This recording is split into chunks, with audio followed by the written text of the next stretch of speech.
Assalamualaikum warahmatullahi wabarakatuh pada semua pelajar baru Pusat Matrikulasi Kuis dan juga ibu bapa yang dihormati. Saya Puan Nur Hasdillah binti Muhammad Hashim, Ketua Seksyen Kediaman, Penilaian dan Disiplin Pusat Hal Ehwal Mahasiswa Kuis akan menyampaikan taklimat berkaitan dengan Kolej Kediaman pada hari ini. InsyaAllah, di akhir taklimat ini diharapkan para penonton akan mendapat informasi yang jelas berkaitan dengan fasiliti, kemudahan dan prosedur berkaitan pengurusan Kolej Kediaman. Ini adalah penting bagi mengelakkan berlakunya salah faham di antara mahasiswa dan juga ibu bapa berkaitan dengan pentadbiran pengurusan Kolej Kediaman Kuis yang mungkin sedikit berbeza daripada IPT ataupun IPTS yang lain. Dan yang paling penting bagi memastikan mahasiswa-mahasiswi kuis memahami prosedur berkaitan pengurusan Kolej Kediaman di kuis. Jom kita berkenalan dulu dengan pengurusan tertinggi Kolej Kediaman. Pengurusan tertinggi Kolej Kediaman diketuai oleh Yang Bahagia Profesor Madya Dr. Muhammad Syukri bin Abdul Rahman yang merupakan Timbalan Rektor Perhimpunan Mahasiswa dan Alumni. Dr. Salman bin Zainal Abidin pula adalah Pengarah Pusat Hal Ehwal Mahasiswa merangkap Pengetua Kolej Kediaman. Beliau dibantu oleh Puan Raja Nur Ashikin binti Raja Ramli, Timbalan Pengarah Pengurusan Kediaman merangkap Timbalan Pengetua Kolej Kediaman. Untuk makluman para penonton sekalian, Pusat Hal Ehwal Mahasiswa ataupun nama ringkasnya PHM mempunyai beberapa seksyen. Seksyen yang bertanggungjawab menguruskan Kolej Kediaman adalah Seksyen Kediaman, Penilaian dan Disiplin, iaitu diketuai oleh saya dan dibantu oleh 5 orang pegawai. Jadi, sebarang masalah mahasiswa bolehlah berkaitan di Kolej Kediaman, Penilaian Disiplin bolehlah merujuk kepada saya dan juga rakan sekerja saya yang lain. Jom kita kenali Kolej Kediaman yang ada di kuis. Di kuis ada 2 kelompok Kolej Kediaman. Kolej Kediaman Karya dikhususkan untuk pelajar pusat matrikulasi, manakala Kolej Kediaman BOT dikhususkan untuk pelajar diploma dan ijazah. Kemudahan yang tersedia boleh digunakan sama ada pelajar yang menginap di Kolej Kediaman Karya boleh menggunakan kemudahan di Kolej Kediaman BOT, begitulah juga di sebaliknya. Okey. Berikut adalah contoh pelan lantai apartmen ataupun dormitory di Kolej Kediaman BOT ya.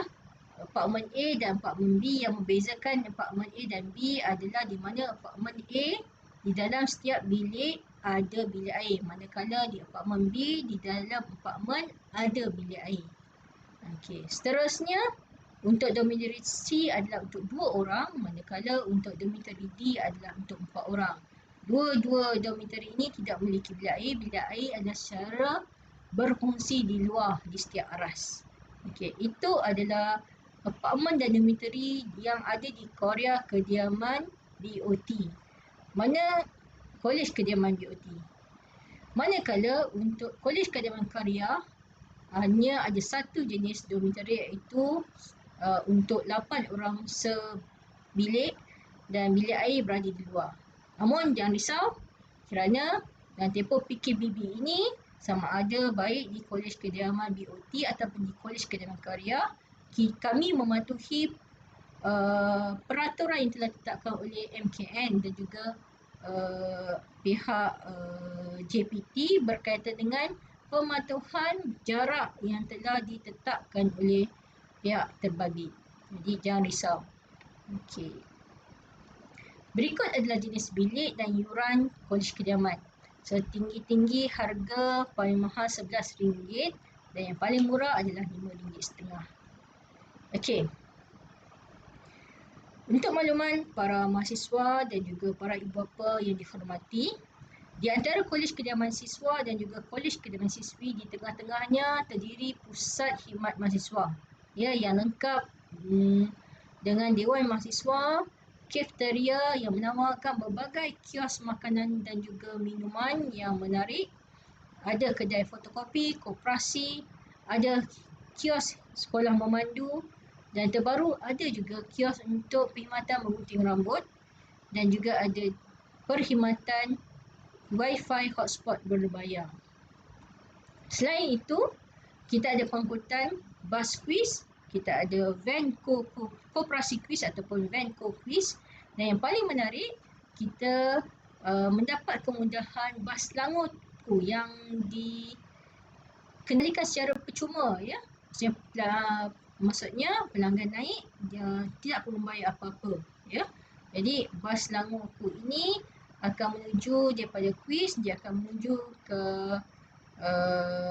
kawasan bas kita dan akhirnya adalah ke komuter Bangi. Okey, itu pasti menarik, ya. Bagi mereka yang minat untuk pulang kampung tiap minggu, tak ada masalah. Kenderaan insyaAllah ada di kuis ini. Selain itu, kita ada lapang sasar memanah, kita ada gelanggang bola jaring, kita ada padang bola sepak. Menarik kan? Kemudahan yang ada di kuis ini belum lagi kalau di tepi tasik di blok pentadbiran sana dengan kemudahan berkayak dan sebagainya. Okey. Seterusnya, selain daripada fasiliti yang Fasarana yang disediakan, kami juga menyediakan fellow kolej kediaman sebagai pengganti pada ibu bapa dan penjaga sepanjang masa pelajar berada di kolej kediaman kuis. Okey. Kita ada ketua fellow di bahagian siswa, juga ketua fellow di kalangan siswi. Okey. Seterusnya, selain fellow, kita juga ada Jawatankuasa Kolej Kediaman Mahasiswa ataupun nama ringkasnya JAKSA, berfungsi bekerjasama dengan fellow kediaman bagi melaksanakan program-program yang dirancang dengan sebaik-baiknya untuk pelajar yang berada di kolej kediaman, ya. Antara aktiviti-aktiviti yang menarik adalah program mingguan seperti aktiviti cergas, mesra dan ceria. Ada senam aerobik. Kalau kita tengok situ, kita ada gotong royong, ya. Okey. Kalau manakala di siswa pula ada aktiviti di tepi tasik kuis, kita ada hari keluarga, ada BBQ, ada juga aktiviti sukan yang menarik untuk mengeratkan ukhuwah di antara warga kolej kediaman antara satu sama lain. Okay, selain pada aktiviti-aktiviti kolej kediaman juga, kita mendapat kerjasama ataupun pihak luar, iaitu antaranya pemantauan aktiviti perkara denggi, ya, daripada Pusat Kesihatan Daerah Ulangan. Okey, penting, ya. Sebab di Selangor ni kes denggi ada masa naik dan ada masa menurun, dan kawasan kuis ini memang menjadi perhatian Pusat Kesihatan Daerah Ulangan kerana ingin memastikan bahawa semua warga kuis, terutama di kolej kediaman dan juga di kuartus, berada dalam persekitaran yang selamat, bersih dan selamat. Okey. Selain itu juga, kita juga ada aktiviti kolej kediaman, iaitu aktiviti takdib, iaitu pemantauan peraturan, etika pemakaian, dan yang paling best di kuis ini mungkin tidak ada di universiti lain adalah program ziarah Jumaat di kediaman siswa sebelum solat Jumaat. Tak pernah dengar kan? Okey. Fungsinya, objektif bukan fungsi. Objektif program ziarah Jumaat ini bagi membantu dan memastikan pelajar-pelajar siswa kita turun untuk solat Jumaat. Mungkin ada yang tertidur, mungkin ada yang kawan dah terkejut dia tertidur balik. Jadi kita sama-sama naik ziarah, boleh pensyarah-pensyarah sendiri, ziarah ke kediaman siswa, memastikan semua pelajar dapat turun, siswa dapat turun untuk menaikkan solat Jumaat. Menarik kan? Sebab kerana inilah proses tarbiyah. Kerana di sini lahirnya da'i ulama dan umara. Mudah-mudahan dengan izinnya. Jadi itulah antara aktiviti. Okey, tadi kita dah bentangkan dengan carta administrasi, dengan kemudahan penginapan, dengan para fellow JAKSA, dan juga aktiviti-aktiviti pemantauan, aktiviti keceriaan, aktiviti-aktiviti takdib. Sekarang yang paling penting ada 6 perkara yang perlu difokuskan berkait dengan peraturan umum di kolej kediaman. Ini penting diketahui oleh mahasiswa-mahasiswi dan juga para ibu bapa, ya, sebab peraturan diwujudkan bukan untuk menyusahkan tetapi untuk keselamatan dan kedamaian pihak-pihak yang berkepentingan. Okey. Yang pertama, untuk makluman, Kalau di kuis ini, pintu utama kuis, pelajar tidak perlu pulang ke kuis sebelum jam 11 malam. Kalau dengan ibu bapa bagaimana? Boleh, tak ada masalah, tapi perlu dimaklumkan pada fellow yang berkaitan. Yang kedua, pintu asrama. Okey. Pelajar-pelajar di kuis ini perlu menghabiskan segala aktiviti, baik aktiviti akademik ataupun non-akademik, di blok pentadbiran ataupun di blok akademik kuis sebelum jam 11.30 malam, kerana pelajar Kolej Kediaman wajib berada di dalam pagar asrama selepas jam 11.30 malam. Seandainya ada keperluan, pelajar perlu mohon pada Pusat Hal Ehwal Mahasiswa ataupun pada fellow Kolej Kediaman untuk mendapatkan kebenaran. Ya. Dan kalau di kuis ini kita ada badar yang akan memantau juga bersama-sama dengan pegawai memantau meronda di sekitar blok pentadbiran akademik dan juga pentadbiran bagi memastikan semua dah balik ke Kolej Kediaman. Ini penting kerana tujuan keselamatan. Okey. Yang ketiga, macam saya sebutkan tadi, di kediaman siswa ada larangan siswa 15 minit sebelum azan pertama solat Jumaat. Okey. Nanti saya akan kongsikan di slide yang ke-20 berkaitan dengan pewartaan. Perkara yang keempat berkaitan barangan elektrik. Barangan elektrik, terdapat ada barangan elektrik yang boleh dibawa dan tidak dicas, sebagai contoh handphone, laptop, dan ada juga barang elektrik yang perlu didaftarkan dan ada juga barang elektrik yang dilarang. Nanti saya akan kongsikan sebentar lagi. Okey, perkara yang kelima berkaitan dengan larangan membawa binatang peliharaan. Sebelum ini kita ramai banyak mendapat aduan. Saya nak bawa cat saya nak bawa sugar glider saya. Maaf, tidak dibenarkan bagi tujuan keselamatan dan juga kesihatan warga Kolej Kediaman, ya. Kadang ada tu yang rajin nak jaga-jaga, ada yang mungkin dia terlalai sikit, jadi menjadi kemudaratan pada banyak pihak, terutama pada rakan sebilik dan juga pada binatang pemeliharaan tersebut. Okey. Dan perkara yang keenam adalah larangan memiliki rokok, vape dan na'udzubillah min zalik, ganja. Jadi peraturan terperinci berkaitan perkara ini boleh diperolehi di dalam MyLMS Pelajar, ya. Pelajar baru akan mendapat satu akses kepada portal MyLMS Pelajar. Okey, untuk persoalan membawa kenderaan, di kuis ini hanya pelajar tahun akhir saja dibenarkan untuk membawa kenderaan ke kuis. Baik. Ini adalah saya kongsikan pewartaan Kolej Kediaman siswa sebagai kawasan larangan pelajar siswa 15 minit sebelum azan solat Jumaat pertama bermula. Jadi sebagai bantuan tadi, itulah fungsinya ziarah solat Jumaat untuk membantu memastikan siswa tidak tertinggal solat Jumaat. Okey. Ini pula adalah ringkasan berkaitan pendaftaran barangan elektrik.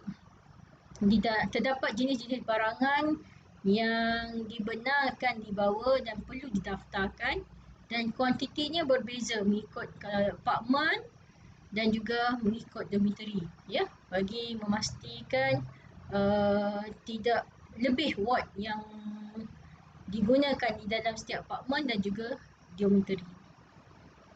Okey, seterusnya, sekiranya terdapat informasi yang perlu diketahui oleh pelajar-pelajar Kolej Kediaman, ada beberapa pautan yang boleh digunakan. Yang pertama, laman sesawang Kolej Kediaman ataupun di bawah PHEM. Okey, ini ataupun kita punya website kita, boleh buka. Itu adalah sumber yang pertama. Sumber yang kedua daripada MyLMS announcement.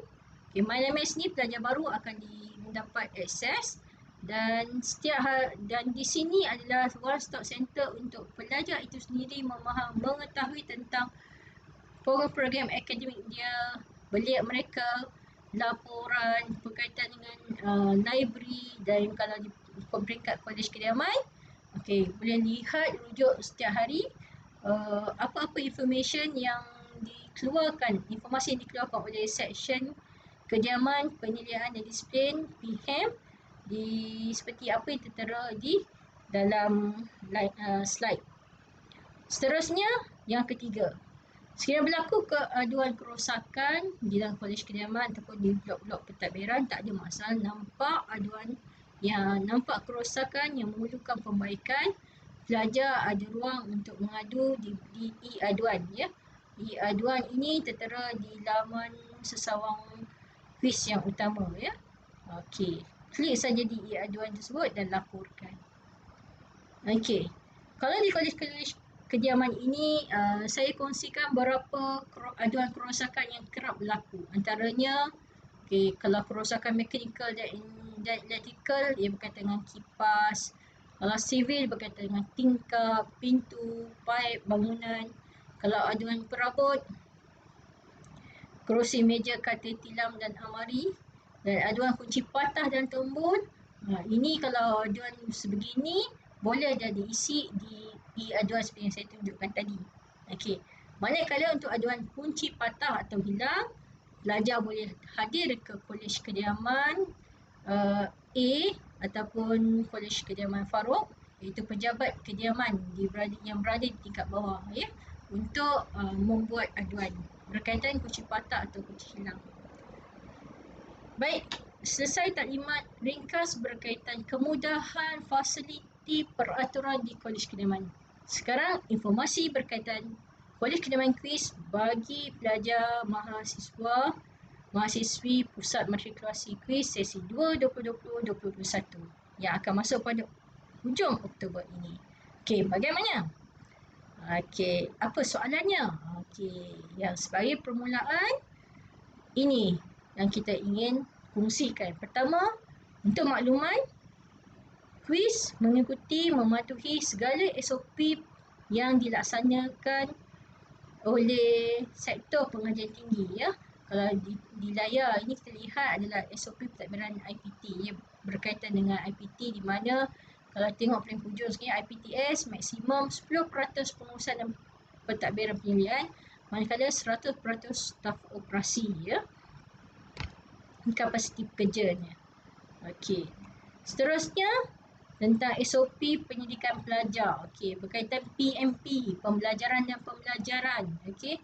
Kapasiti pelajar adalah tertakluk pada saiz, ruang dan penjarakan fizikal.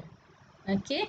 Semua okey, kalau kita tengok tindakan kategori aktiviti PDP yang dibenarkan, penerangan ringkas. Semua aktiviti PDP secara bersemuka adalah tidak dibenarkan semasa PKPB sehingga satu tarikh yang akan dimaklumkan oleh kerajaan. Okey. Semua aktiviti PDP perlu dilaksanakan secara dalam talian. Pelajar-pelajar IPTS yang menduduki peperiksaan antarabangsa ataupun luaran, external examination providers dan peperiksaan profesional sepanjang tempoh PKP ini dibenarkan untuk menduduki peperiksaan tersebut mengikut jadual yang telah ditetapkan. Pelajar-pelajar perlu mendapatkan surat pengesahan daripada institusi masing-masing. Okey, itu berkaitan dengan PDP. Okey. Ia juga merangkumi dengan pengurusan pelajar di kediaman dan fasiliti kampus. Penjarakan. Penjarakan macam saya sebut tadi, kolej kediaman. Penjarakan fizikal sekurang-kurangnya 1 meter antara satu sama lain dan kena mengelakkan 3S. Sesak, sempit, sembang, dekat. Okey. Jadi ada banyak lagi, antaranya laluan keluar masuk IPT, penggunaan fasiliti guna sama di asrama dan kampus perlu dipantau bagi memastikan pengawasan SOP. Ini kami akan pastikan. Dan pengurusan pelajar luar kampus ini kalau di luar kolej kediaman. Kemudian bagaimana pembelian makanan dan juga nasihat kesihatan yang perlu kita pastikan disampaikan kepada para pelajar. Okey. Begitu juga pelaksanaan aktiviti pelajar dalam talian. Okey, pelaksanaan aktiviti pelajar dalam talian ada secara dalam talian. Pelaksanaan aktiviti pelajar yang dilakukan secara dalam talian adalah dibenarkan. Aktiviti pelajar termasuk kelab, persatuan yang melibatkan jumlah yang ramai tidak dibenarkan. Okey. Jadi dalam tempoh PKPB ini semua program melibatkan perkumpulan ramai orang adalah ditangguhkan. Okey. Jadi persoalan utama para pelajar baru Pusat Matrikulasi sesi 2 2020-2021. Favorite ask question. Adakah saya perlu mendaftar di Kolej Kediaman? Jawapannya tidak. Ini kerana aspek pengajaran dan pembelajaran PDP akan dilaksanakan secara dalam talian online sehingga pengumuman baru mengenainya dibuat oleh pihak Kementerian Pengajaran Tinggi KPT. Alhamdulillah, seronoknya masih boleh berada di rumah belajar di sisi ibu bapa ataupun keluarga ya. Jadi jawapannya tidak. Untuk pelajar baru Pusat Matrikulasi kuis untuk kemasukan sesi 2 2020-2021 ini tidak perlu mendaftar. Okey. Bilakah saya perlu mendaftar di Kolej Kediaman? Pihak kuis akan membuat pemakluman rasmi dari masa ke semasa berdasarkan keputusan KPT. Jadi sabar. Tengok dulu gambar tadi Dewi taklimat. So sediakan mental, sediakan fizikal dan mental. Belajar mengharungi, belajar dalam talian bagaimana rasanya sebelum diberikan peluang untuk belajar di dalam kampus kuis dan merasai sendiri suasana di Kolej Kediaman. Okey. Yang ketiga, adakah cas yuran Kolej Kediaman akan dikenakan dalam yuran saya mengikut jenis bilik yang dipilih? Ya, bila pelajar mendaftar masuk di Kolej Kediaman, cas yuran Kolej Kediaman adalah tertakluk pada jenis bilik yang dipilih oleh pelajar. Jadi untuk pelajar matrikulasi, sudah tentulah yuran bilik adalah jenis dormitory Korea ya, RM5.50 sehari. Seterusnya, soalan yang keempat, apabila semester bermula, bolehkah saya memohon menginap di luar kampus? Okey. Bagi pelajar baharu adalah diwajibkan untuk menginap di Kolej Kediaman yang disediakan dan pengecualian adalah tertakluk pada syarat yang telah ditetapkan. Sekiranya ada yang mempunyai keperluan sebagai contoh kahwin, bolehlah, telah berumah tangga, bolehlah datang ke pejabat Kolej Kediaman dan berjumpa dengan timbalan pengetua Kolej Kediaman untuk mendapatkan kebenaran. Okey. Seterusnya, jika saya sakit bagaimana dan di mana saya ditempatkan di Kolej Kediaman? Okey, para pelajar, mahasiswa-mahasiswi dan juga ibu bapa jangan risau. Pelajar perlu mendapatkan surat pengesahan doktor jika mempunyai sakit kronik dan akan ditempatkan di lokasi yang ditetapkan oleh pihak Seksyen Kediaman Penyediaan dan Disiplin PHEM ya. Okey. Untuk makluman para penonton sekalian, terutama mahasiswa dan juga ibu bapa, sekiranya mahasiswa mempunyai sakit-sakit yang memerlukan bilik yang khas ataupun bilik OKU, kena maklumkan pada pihak Seksyen Kediaman Penyediaan dan Disiplin bagi kami membantu menyediakan bilik yang bersesuaian untuk pelajar agar pelajar terbabit selesa berada di Kolej Kediaman, insyaAllah. Adakah saya boleh memilih sendiri bilik saya? Jawapannya adalah pelajar boleh memilih sendiri bilik mengikut jenis yang akan, tetapi tertakluk kepada kekosongan dan first come first serve basis. Siapa cepat dia dapat dulu. Okey, memang sentiasa berebut. Antaranya kalau selain pelajar pusat matrikulasi, untuk terutamanya pelajar diploma dan pelajar ijazah, yang berlaku ada perebutan antara apartmen A dan juga B ya, memang sentiasa realize di pasaran insyaAllah.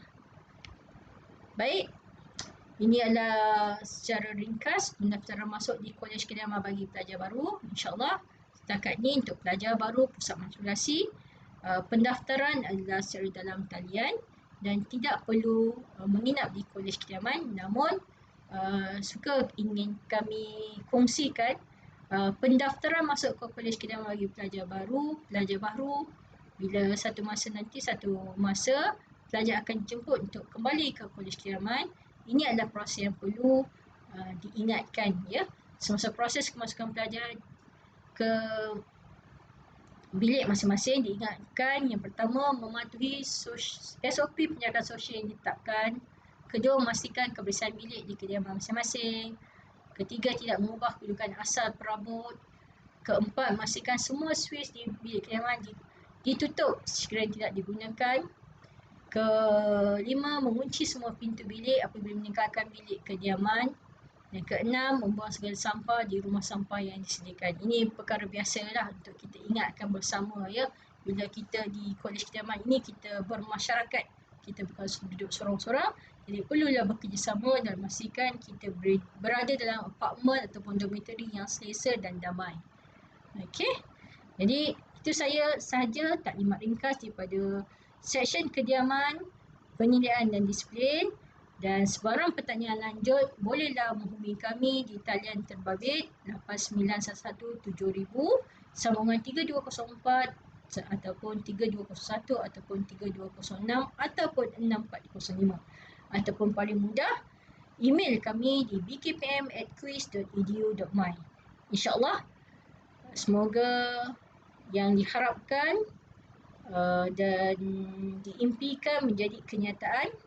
Saya mengucapkan selamat datang pada semua pelajar baru Pusat Matrikulasi Quiz dan semoga kita dapat bertemu secara maya dan selepas ini kita dapat bertemu secara fizikal, bertentangan bersemuka. InsyaAllah. Salam hormat daripada saya. Sekian. Assalamualaikum warahmatullahi wabarakatuh. Selamat maju jaya.